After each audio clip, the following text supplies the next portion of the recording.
You're listening to DTFM. So tonight we're doing best covers, and when it comes to covers, everybody has their own interpretation. What do you guys, if you guys had to guess at all, what was the number one? What's pretty much the number one cover song on like all the lists? What do you think it is? Horrible question to ask. We haven't looked at any list.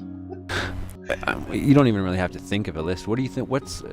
Can you think? What's the most common cover song that you've ever heard? Like the one that you hear all the time. You know, I know where you're coming from though, and that you draw a blank. And here's the thing with covers. The other thing about cover songs is, more often than not, you don't even know it's a cover song. For a lot of people, it's like it's the first time you've heard this song. You have no idea this thing was written 30 years ago, and sung by some 1950s band and stuff. But there's not many songs that redo a really recent song. Like it's covers are usually, they always, I don't know. Is there to make a good cover? Is there a certain amount of time that has to pass by before it's redone, and then it's really good? Obvious. But now that we've got a bigger lobby and a little few of the older guys, maybe they might have an answer to the question. My question was, what song do you think is number one on like the top 100, the top 50 by Rolling Stones, by all these different places that make all these lists? What do you think like the one song is that's pretty much the number one on every list, the best cover song ever? I could say Hurt by Johnny Cash. Yep, and you're absolutely right there. Hurt by Johnny Cash is the number one cover song on like every list out there. Has anybody here not heard that song before? I don't know until I actually. I don't think anybody would dare say. Well, we're gonna listen to that. Good stuff. Thanks for joining the show, guys. We're gonna start it off here with "Hurt" by Johnny Cash.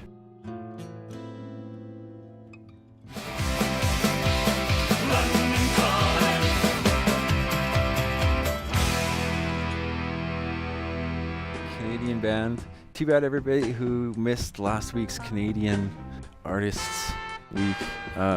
There was a lot of good tunes. I did post the playlist on the forums if you guys are interested. There's a lot of good Canadian bands out there, and like I said last week, we're known for pumping out a lot of artistry, and so there's a lot of shit out there, but there's a lot of really good artists out there as well. The Guns N' Roses, their band members are the names of Mega Man X bosses. What? Trivia for you. What? As the translator happened to be a fan of Guns N' Roses. Really? That's something I did not know. Yeah. Do any of you guys watch competition called The Voice? I've seen a little bit of that. It's like The Voice. It's like it's sort of like American Idol, but they've got they have to vote based on a person's voice. They don't actually get to see them and such. It's a pretty good show, and I actually watch it every season because there's so many great artists that come through there. I don't know about the European version. I'm assuming that it's probably the same. And sometimes it's hard to, I've got a couple of songs in a playlist, but I wasn't even sure if I should put them on there or not, because I thought, is this considered a quote-unquote cover or not? Because it's, some good songs, but they're basically just sort of a performance, like a karaoke sort of, if you will. But yet, some of the artists that come through there can remake some they remake it in their own style, and sometimes it's some really good stuff. Whenever I think of shows like Voice or America's Got Talent or anything, I stopped watching them a long time ago. Like I watched like a couple episodes of something like American Idol, and that's it. Maybe that was it. I don't even remember. But I watched a few episodes, and now whenever I think of those, I think of this one GIF I saw of some fat chick like pole dancing on one of them shows. That's funny. The one thing though that I like about the show is that unlike American Idol, they don't actually put people on the show even through the trial runs just because they could make you laugh, right? They don't make fun of people. They're actually looking for, you know, good artists and try and get all the best people on there. We did do a Volbeat song. We did a I Only Want to Be With You by Volbeat. Yeah, the one that I posted on the site. Yeah, well, that was actually one of the Trophy Wife's must-haves on this list. Right. I mean, Yeah. It's there, of course, or like I of said, course. I mean, you gotta lock her up, or, you know, like I said, my friend is gonna come, like, steal her away from you. I told her about that. Hide your wife. She was flattered. The one of the others that was one of her requests was Five Finger Death Punch, Bad Company. It's definitely one of my favorites as well, and something that I think this should be like the. I actually forgot about that one. Yeah, that one should be the official theme song for the Bad Company 3 video game when it comes out, if it ever comes out. Covers are one of those things that it really is genre specific. I don't know 'Cause about that. I just think you have to. Well, I if mean- you're gonna cover a song. It's not just about like. You have to be able to sing it with the same soul and passion as the same person who originally sang it, even if you bring it to another genre. You know. Yeah, absolutely. What I meant by that was what your personal tastes are in genre. Like you'll hear a cover in like if you're not a metal fan at all, if you hear a metal cover of a Johnny Cash song, throw just a name out of the hat, you would go, no way, man, that's terrible. Yet a metal fan would go, man, that's the best thing I've ever heard. That's the best cover in the world, right? And it really has to do with a lot with your personal tastes of genre. So there's like when I was preparing for this and going through kind of you know, of course, one of the first things I do is Google, you know, the different playlists out there, the different top cover songs, and I Came up with Garage Days. oh, there's so much out there, and it's all has to do with different genres. It's like you know, you'll find playlists that have stuff like Aretha Franklin in there, and what's his name? The one of those the Rat Pack guys. But and then I'll find other lists where it's like a lot of the metal stuff is in there, and that's some of more of the ones that I was kind of pulling from too. But I was saying, so a lot of times actually cover songs are like putting.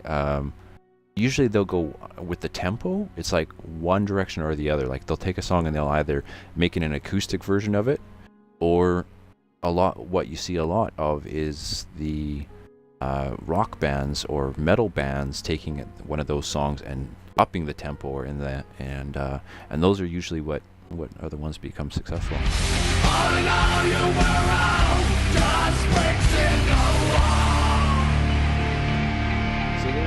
So there's a perfect example of what makes a good cover. Like it's a lot of it is really up to personal interpretation. Some people could hear it, but then there's other songs, and we'll get into some others where it seems like they made this song completely new, like you had never heard it before. It's kind of, it doesn't sound the same as the original, which is doing the same thing that YouTube has already integrated into their system, and that is a music filter, and so that they can catch any copyright issues. With the filter that they've got, it actually you only will be in copyright infringement if you're longer than a certain amount of seconds, and I can't exactly remember how many it is. It's 15 or 20 seconds. Copyright infringement. You can goes do like anything. this. It's 30 seconds. It's 30 seconds or 15%, whichever is less. Okay, so there you go. So doing small clips like this for the radio show, you will use maybe 10 seconds of a song or something like that, just so you can get the little riff going and stuff. So you can create your own cover songs. That's what the whole little shorts are about. Is is sort of Yeah, I creating know, your but I'm own stuck little with it. cover. Yeah, I understand. And you know what? I'm willing to, if anybody else wants to have a kick at the can, to create a short for the show, feel free. You've got my blessing. Did somebody say can? Yeah, that's how this show started. It started with me talking into a can and playing music from my phone into my laptop mic. That's how ghetto it was. But we had a really good time, and it's now every week it just keeps getting bigger, and it's a lot of fun. Always be a good boy. Welcome to What Is Your Thing on DTFM. Well, so we're back to another segment of What Is Your Thing?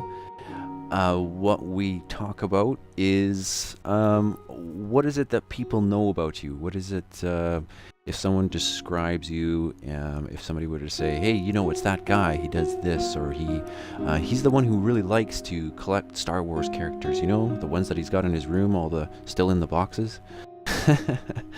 It's what if you take away, and for most of us, it's gaming is usually what we're known for in a lot of our families. But if you take that away, what do people know about you? And so tonight we're actually lucky to have who everybody knows as Brady. Brady is well. Let me let him introduce himself. Brady, welcome to the show. Welcome to What's Your Thing. You're welcome. So Brady, tell us, what is your thing? You take away gaming, and what's your thing? What do you do? Well, I guess everyone knows me as a photographer, pretty much. You know, I only get invited to things if they want me to take photos of it. Quite unfortunate. And, hey, come to my party. You can even take photos. Oh, thanks. That's very kind of you. That's funny. It's funny that you say that, because last time we did this, we did a What's Your Thing with E-Funk, and he's a professional graphics artist, and we kind of talked a little bit about how the word of mouth gets around really quickly with him being a graphic artist, and everybody was like, oh yeah, you know, hey, I've got a friend who does this, but then he said that sometimes just that, because of that word of mouth, sometimes you'll get some, you know, stuff that is not worth your time, and then other times you'll get a connection that will pay off. Do you find the same thing in your line of work? Oh yeah, absolutely. I get emails on a daily basis from people saying, hey, come and shoot this. We can't pay you, but you know, the exposure will be great. And then I look into what it is, and it's a website that, you know, can barely spell properly, or a band that have like 3 fans, something like that, you know. Right. So I get a lot of time wasters. Last week I got an email from a band saying, hey, can you come down and take some photos of us? Like, we'll provide the camera, and all we need you to do is press the shutter button. So, you know, we won't pay you, but like, I was like, you joking? Like, can't you just put it on timer? Right. Or yeah. get one of your friends to stand behind the camera. How, if it's that easy? Exactly. Why do you need my expertise? Yeah, you know, you get people just trying to push their luck like that all the time, but thankfully I do get some good clients as well. Thankfully. Right. Business. So do you have you obviously then don't have any type of a manager or anything? You're doing everything yourself. Yeah. Run it kind of like your own business. Yeah, completely running it all myself. I get people telling me all the time that I should get a PA to manage my emails and everything, but right. I think I'm too much of a control freak to let anyone else deal with that for me. Even my editing, I hold quite close to my chest, you know. So just for those of you, for those that don't know who might be listening, later on on the YouTube podcast, what exactly do you do? You are a photographer, and could you explain a little bit more about what you've been up to lately? Yeah, sure. So a little bit of history for you. I've been doing photography full time for about 2.5 years now. I used to work in television for 4 years, and then just did photography as a hobby at first, and then it kind of accidentally became a career. So I was able to quit my job in television, and I've been doing it full time now for quite a while, and having the best time. I get to go on tour with a lot of bands, take photos of a lot of gigs and shows and events around London. I've just got back last week from a month in America doing Warped Tour, which was always kind of my ultimate career goal when I started photography, was to shoot Warped Tour in America. So Really? to achieve it within 3 years of starting was quite Dream crazy. come true, right? And plus, I got to meet a fellow member of VG while I was out there, Jack, which was good fun. He took me out for a nice romantic meal. He took me to Chipotle. he even paid, such a gentleman. But, that's awesome. yeah, that was pretty cool. So yeah, I got back from Warped Tour. I shot. Actually, there's a gaming event in London last weekend. I shot Gfinity G3. Is that right? Took some photos there of like all the competitive Call of Duty teams and the Counter-Strike guys. There was some wow. StarCraft, Awesome. StarCraft 2 players and FIFA players as well competing. So yeah. did someone commission you to do that? Or did you just go out there on your own free volition? I was shooting for a publication called Big Red Barrel. Oh, okay. They were covering the event. I see. Okay. I was just shooting some photos for their website down there. So yeah, really cool. how are you getting so this is a gaming one? How did you get into that job? Like, is that something that you went through in contact with people that you know? Is it someone it pays to know somebody who's in there, got their foot in the door, or was this like an email? Weirdly enough, it's purely a case of who you know. I was shooting an event in London, got chatting to this guy, and he is one of the guys who runs Big Red Barrel, and just became friends that way. And then, yeah, from there, I've shot a couple of events for them now. So it's kind of happened by pure luck, I guess. Right place, right time. And this is something I think that from every time I've spoken with you, you seem like a very happy-go-lucky guy and really, really easy to get along with. I think that has a lot to do with it. And just like anything in life, networking is huge, right? And even in my line of business, being a blind man, it's the people that you know that will sometimes expand your business just because they're like, hey, I know a guy.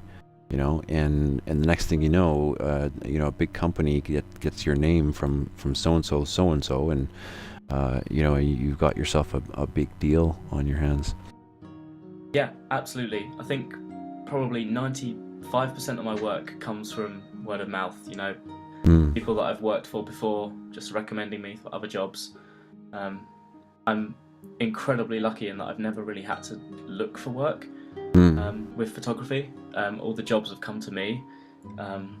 People have, approached me for shoots, and it's just kind of snowballed from there. So yeah, it's very important to kind of have a good reputation and just be as nice to as many people as you can, and be helpful and friendly, and yeah, hopefully it brings the clients back again.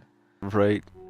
One of the things that is, in a lot of people's line of work, I suppose, but particularly in yours, when you are the business, is you have to sell yourself, right? You have to, completely. and the other thing is that it's an artistry, and so having a great portfolio. From what I've seen on your website, you got a great portfolio, and that's what really kind of sets the tone for what people are expecting from you. Do you ever find that have you ever had instances where you feel like you haven't met the client's expectations, and what do you do in that type of situation? Funny enough, I was actually having a conversation about 2 hours ago with a guy who a DJ at a club I was just shooting, because I'm shooting his wedding in a couple of months. And I was saying to him that I have yet to do a shoot where I've kind of failed. I'm somehow always been able to walk away from every shoot I've done with photos that I'm happy with. Even I'm never 100% happy with what I shoot. There's always improvements to be made, but I've never had a client dislike what I've shot so far. And then he was kind of joking that his wedding would be the first one that I fuck up or mess up. Sorry, I don't know if we're allowed to swear on here. Oh, yeah, no, that's fine. It's fine. Beep. That's hilarious. Yeah, I've been quite lucky so far. I'm assuming you have like probably a high-end digital camera. Yeah, I've got 3 different cameras, and I've just bought a new one, a 5D Mark III for any camera nerds out there, and that cost me a good fair penny. amount of money. Yeah, for sure. I can understand that. You know, the tools that you work with can enhance what you do. Like a great artist can use any tool and make something amazing, but it just if a good artist uses the proper tools, you can make something even more majestic, right? Do you think that you use a lot of the new technology as it comes out, or you know? I guess you've only been doing it for 3 years, but still, even over 3 years, you know, cameras change as well, right? Do you find that some new feature on a new camera comes out and you're like, oh man, I wish I had this yesterday? Is there anything like that comes up for you? To be honest, for the first like 2.5 years, the camera I was shooting on was actually not that expensive. You know, it was relatively entry level. Most of the photos I was shooting were on a lens that cost no more than £100, 100 squids, and yeah, I was shooting alongside other photographers who were using lenses that were worth 10 times that much, and they were always asking me like, how are you getting the shots that you're getting with the gear that you're using? So I've never really been too obsessed with having the best gear. I've been okay at getting good photos out of average gear, but looking at how things have been so far, like the camera that I bought recently is the first time I've actually spent, you know, a great deal of money and got something that was at the top of the range. But have you used it? How much have you used it since you bought it? I bought it just before I went to America. Okay, so you used it through your whole new tour. Yeah. Oh, okay. Awesome. And to be honest, I actually uploaded more photos from my older camera than my newer one while I was out there. Really? Yeah. Why Strange. do you think that is? Maybe is it harder to do? Oh, okay. New camera. Yeah. I guess just more comfortable with using the old one, and still learning the new one, getting comfortable with it, and all the buttons are in different places, and right. You know, all the settings are slightly different, and. So you haven't yet found that one feature that you can't live without anymore on your new camera? Yeah, exactly. I mean, part of me is wondering if I should have upgraded at all. Is that right? Yeah, I'm sure in the long run it will be worth the investment, but right now I'm wondering if I should have saved my money. But do you I had to upgrade eventually? And don't get me wrong when I say this. Do you find that you spend more time in editing over the years, or less? Definitely less. When I started out, I was so slow editing. I would spend just so much time on each photo, you know, picking out every single little detail, photoshopping out every little mark on the shot that would irritate me. Yeah. But over time, as my workload increased, I kind of had to become more efficient, and there's a saying that I like to kind of repeat to myself if I find myself getting carried away with an edit, which is finished is better than perfect. Because, you know, you could spend an infinite amount of time on a photo just perfecting every little part of it, but if you're never going to get it finished, there's no point. So sometimes I just have to pick myself and just, you know, cut it off and upload it there. But yeah, I've definitely got a lot quicker at editing over time. You know, if I shoot an event, I'm editing an event right now actually as we speak, about 800 photos. Wow. That will take me about 2 or 3 hours now to edit, whereas before that might have taken me a couple of days, you know. But are you taking the same amount of pictures? Like when you started, you spent more time editing, but were you still taking like 800 pictures back then as well, or is it more now? Yeah, I think it's always been fairly consistent with how many I would take. and an event in London. Now, with the again going with the editing, do you find that you're using, now that you've got the experience, you just find that there's filters and or different settings that can do what you wanted, that just make things quicker? Oh, Is definitely. Is there a certain have, program that you use? Do you use just Photoshop, or like what's the other one in the suite there? I can't remember the photo editing one. I use Adobe Lightroom. That's probably the one. Lightroom, I'm that's thinking what I was thinking of. Yeah, Yeah. yeah, absolutely. Just do like tons at a time. You can organize and stuff pretty good with that thing, eh? Yeah, Lightroom is far superior to Photoshop in terms of batch editing. Mm. You know, you can import 1,000 photos and then apply a basic edit to all of them at the same time, and then very quickly move through them, kind of, Right. you know, just tidy up each image one by one, and then export them all together in one big go, and it will put your watermark on them all at the same time. And yeah, it's brilliant for handling huge numbers of photos. Photoshop is probably better for an individual photo, but Lightroom is definitely better for big groups. So, we talked a little bit about how successful you've become in a short period of time. For those who hope to maybe get into photography, what would be some of your recommendations? Should people go through some schooling first before they think? Of course, like having basic photography knowledge is a good thing, but did you go through a lot of secondary education to get to where you are? To be honest, never ever studied photography ever. Never took a course. Didn't do it at uni. Didn't do it at school. I just picked up a camera because I enjoyed the idea of photography.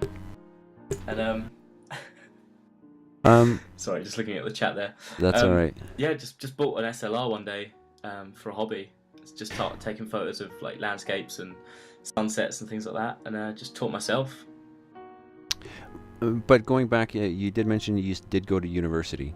What did you take in university? I didn't go to university. Oh, I thought you said you didn't. Oh, No. I was didn't take it in uni. supposed to. I got into uni. Okay. And then before I went, I took a gap year. I was supposed to study television and video production. And then in my gap year, I ended up actually getting a job in a television studio. Okay. And by the time, the year passed, it was time to go reapply to uni again. Everyone I was working with just said, "There's no point. There's no point you going to uni because you already work in the industry. You may as well stay here." So I did. So, yeah. Awesome. I was lucky enough to kind of bypass that and not get into debt and. Right, and got off running. Yeah, that's awesome. So we touched a little bit about the networking and how important that was for you and how much it has attributed towards your success. With that aside, what other one thing do you think has helped you be successful in such a short period of time? I think I'm quite a workaholic, so... Oh, is that right? Yeah, completely. If I have nothing to do, it drives me insane. I always have to be doing, like 5 things at once, or I'm not satisfied. So, I've always got something to edit, something to do, something to upload. It's just constant. It's a passion of yours, honestly. Yeah, absolutely. It never really feels like work. I enjoy it a lot. Right. So it kind of makes it easier to keep it ticking over, Editing is sometimes a little bit of a drag. That's the thing which I kind of sometimes struggle Yeah, I'm with. sure everybody would agree. Editing is a big thing. Oh, Takes a lot of time. I mean, even just with video production on YouTube is no different, and a lot of artistry is like that. And it's something you mentioned earlier, how it's like sometimes you just need to decide that something is finished. It's not perfect, but it's finished. It's like, okay, this is good enough. I can't spend any more time on this. Yeah. And just be okay with it going out the way it is, and hope that what you saw gets through to the viewer. And most of the time, most people will never notice the little things that you notice anyway. It's true. It really is. We're not hard on anybody, not as hard on anybody else but ourselves. Definitely. And that's true of humanity throughout. Awesome. Brady, I appreciate you taking the time for us. It's been awesome to have you. And thanks for joining us on What Is Your Thing? Thank you for having me. It's been a pleasure. I'm sorry if I bored anyone, but yeah. It was Oh, good no, fun. not of course. That was good. All right, Brady. Take care and happy editing. See you later. Yeah.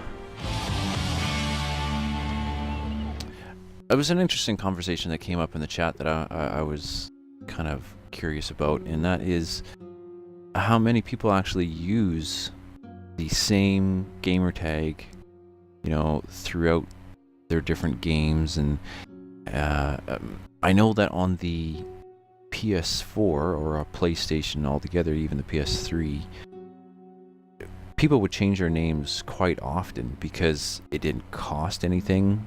I know for Xbox, people don't change their names as often because you actually have to use Microsoft points to do it or First something one like is that. free.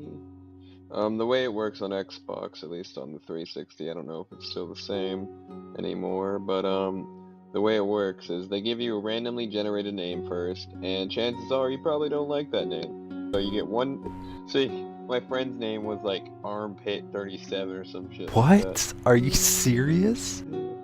Yeah, he had a It's really just shitty rent. name. So Wow. no, but wait. Then you can change it for free to whatever you want. And Right, then once. the rest after that costs like around like $1 or so, probably around. So Jack says now in the chat, he says that it's different now. You pick, but it's $10 to change it. $10 to change your name. That's crazy. Just out of curiosity, actually, I jumped on Steam the other night for the first time in a while because I was trying to hook up with my younger brother. I was getting frustrated because I was typing in his name and I couldn't find him.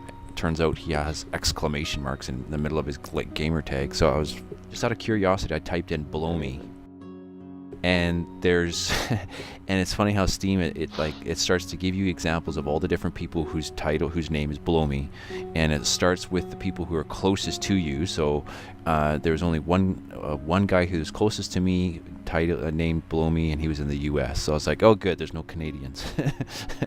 PSN now does that too, which is cool. When you're trying to find somebody, you can type in part of their name and it'll start to give you a list. And this is the thing about choosing a gamer tag and such, is there's always this weird thing about choosing your own gamer tag. It's like choosing your own nickname. You know what I mean? Like you don't go around to your friends and start saying, "Hey, just call me Quick Tony from now on." That's my nickname. That's what everybody calls me.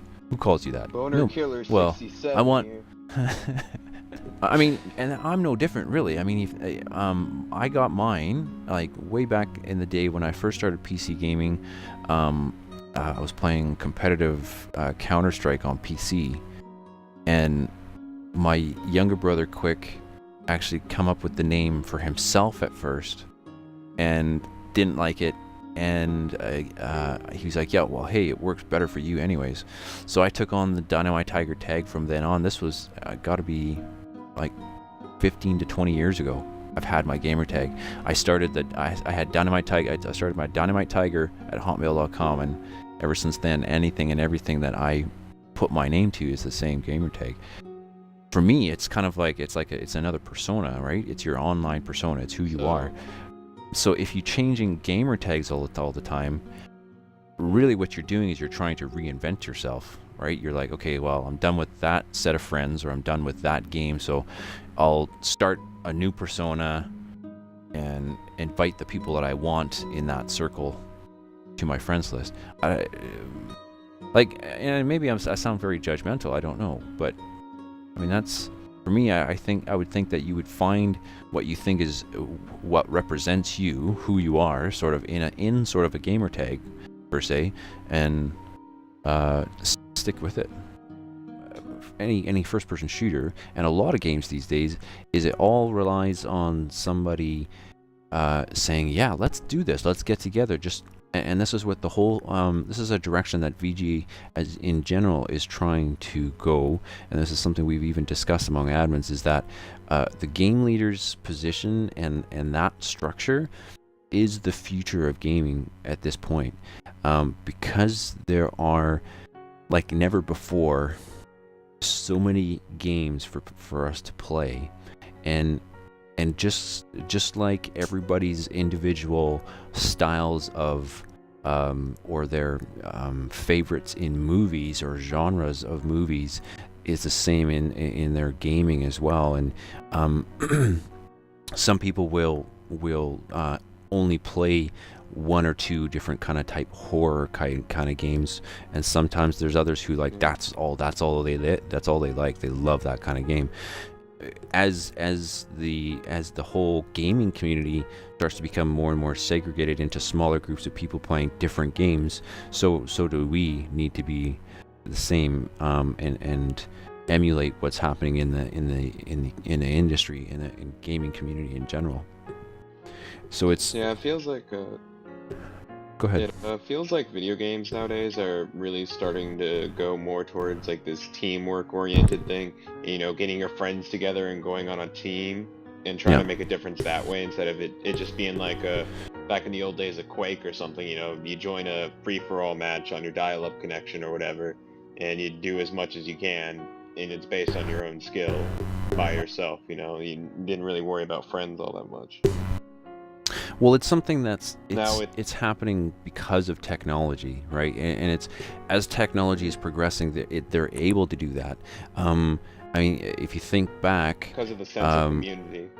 well, yeah, it's just like a lot of people always say that it's always the memories that they remember back in the day when I played this game with these people, and it creates these memories for us of good times, and things that we can look back on and go, yeah, man, that was a lot of fun.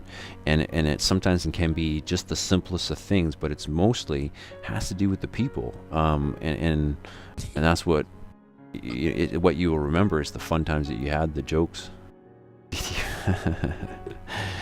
DT predicts the future. Yeah, you remember. That's what I do. We talked a little bit about that last week, how some of the really popular games are the ones these days that the developers are giving the tools to people. I mean, look at games like Little Big Planet and Minecraft and stuff, where they've created a game within a game. It's like you create your thing in ours. You know what I mean? And it becomes hugely popular among. The way the game works is you kind of build up your own bases and stuff, kind of like Minecraft, but you can shoot out the blocks and stuff, and if it's not attached to the ground, the whole thing falls down. It's kind of some cool stuff, or something. Could like you that. share your stuff with other people in this game? Yeah. There's a Wait, giant what forum game is this? stage made for it. The old version of Ace of Spades. Oh yeah. The good version. Yeah, the version that everyone actually liked before. The guys who made RuneScape bought them out and made the game kind of very meh. Yeah. I liked Ace of Spades because It's very for tactical. what it was, for a voxel-based game, it had pretty It looked nice. authentic trench warfare. That reminds me of something that I wanted to bring up, and I think, was it you, Lost, who brought up the link sometime during this past week about the game that is sort of like a survival. It's a survival game, but doesn't have any crafting or zombies in it. You know, for me, I don't know about everybody else, but I'm tired of zombies. I'm zombied out. They're everywhere. It's in everything. It's in all kinds of media, and there's been so many different games on it. And I'm so to the point that I don't even play zombie games at all. I don't even pick them up. I haven't picked up a zombie game for a while. I feel like, you know, people, you know, they just keep throwing zombies in their game because it's there. I'd honestly prefer it's like you got these alien just mobs, you know, like little alien creatures that are supposed to be there, you know. It's not an infection, it's just these alien things that came from like a fucking meteorite or something trying to survive. I think that'd be way cooler than zombies at this point. So, you know, 'Cause- way harder so- to actually put into a game because zombies use the same human models you had to make anyways. You know, everyone knows what they are, so there's no real explanation needed. You know, they're just But easy that's to the make, and problem, they've that's the- oversaturated the market. Well, yeah, that's exactly. But that's half the issue right there, is that there's no creativity. Just regurgitated regurgitated over and over again. People don't know how to make it different. There's the new Alien game that's supposed to be coming out. I'm quite curious about Excited that for one. It looks awesome. It looks does. pretty cool. From what it looks like, is that they finally have actually captured the whole dynamic of the series. Looks like You they can- took Dead Space, the original, not the crappy sequels, and finally made another game that might actually be as good. I've played many good stealth games, have you, DT? Well, Yeah, the way the game. all I'm trying to say is that I hope that this next Alien game doesn't do it in the way that Wolfenstein has done it, and it had like a certain predefined paths and stuff. That it's a little more open world than that. Deus Ex. Yeah, with But stealth Dead games Space was kind of that, like you know, that too, though, wasn't it? Very path oriented. You had invisible walls and all that kind of shit. Yeah, it did, but at the same time, I mean, when you're talking about a game where you could do everything from kill somebody with a pipe to, blow their head off with a laser rifle. I think that games have. I mean, maybe, and this is something that's been a hot topic in a lot of gaming culture lately. Is do gamers expect too much? And I think that the more that we see, like in the media and stuff, we start seeing what is capable, or what our technology is capable of right now, and we think that, oh yeah, it's just so easy just to put it in a game. Sometimes we do have too high expectations, and have to remember that sometimes just the simplest of things is the better way to do it. Yeah, with the gamers expecting too much, it's kind of the developers failing to deliver on that stuff is kind of their own fault.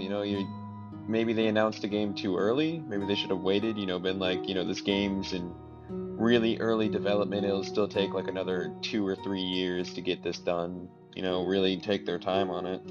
But then on the other hand, you've got games like the DayZ standalone where they outright say this is an alpha, but we're selling it Early now. access. And Early then you're access. getting into price, and I think that's where you're getting all this mixed up, because you're comparing AAA titles and what you expect out of a $60 game versus, excellent games that go for just a couple bucks on Steam. Right. So everything that comes out for a PlayStation 4, unless you get it off PSN, is going to be like $60. But there are a lot of great games on Steam you can nab for just a couple dollars, and they're simple and they're fun. I mean, like I said, The Wolf Among Us, I got that for like $9 on sale. Yeah, a lot of the indie games just seem to focus, less on like pleasing everybody and more on, doing what they're trying to do the best way they can. And I feel that those are some of the strongest games that, we have in the gaming culture. I think that $60 titles are all flash. No substance. They have complete control over pricing and product placement, whereas a PC gamer has competition. Like where there's competition, there's healthy pricing. On PlayStation, and now they're talking about having what they call PlayStation Now. Yeah, the Netflix kind of service stream. Right, exactly. Which is, if you look at the pricing for the games and stuff and how much you can rent them for, it's ridiculous. If you think about just as Fool had mentioned, comparing to Steam pricing and such, it's crazy how much they're expecting people to play to rent games for and never own them. I don't know. I think console gaming overall is on a downward spiral. I think it's just because they have the monopoly over the TV, with the release of the Steam machine, that it kind of loosens that grip that Sony and them have, and maybe we can start, consoles will start moving more towards like cheaper sales. They'll be backed into a corner eventually that they're gonna have to. I'm not so sure about that. Yeah, it's not gonna happen for a very long time. And the thing is still running just fine. I use it now. All my PS3 gaming is through this big old fat thing. It's loud as hell. But once the fans get going, it is so loud. I sometimes think somebody's going to hear it through my microphone. But it still runs just fine. Worth a lot of money. People will pay good for one of the 4 USB models. Yeah, I know, right? The 4 USB model, the one that can play PlayStation 1 games? Yep. No, Yeah, that's PlayStation the one 2 that everyone games. wants. PlayStation 2, yeah, not 1. Oh, PlayStation 2 games. That's it. With the with next week's show, I'm taking a week break. Next Friday, I'm starting holidays sort of for a few days. We're going, like I mentioned last couple weeks ago, we're going south, down to like the Dinosaur Museum and area, down in Drumheller. So we're taking the kids down there. Yeah, exactly. So we're gonna go down there. Or I think we're leaving first thing on the Friday, so I'll be literally out of town on Friday night. But then we'll come back the week following with the DynamiteTiger Show. So much for that shit. What are you, birds? Yeah. I had to say that. Some Maple Canadians leaves flock are. to Arizona for the winter. Learned from the geese. Canadian geese. Oh. They run with the leaves. The Florida snowbirds. Everything is always gray. It's just like this depressing atmosphere full of hillbillies. Life is still a lie.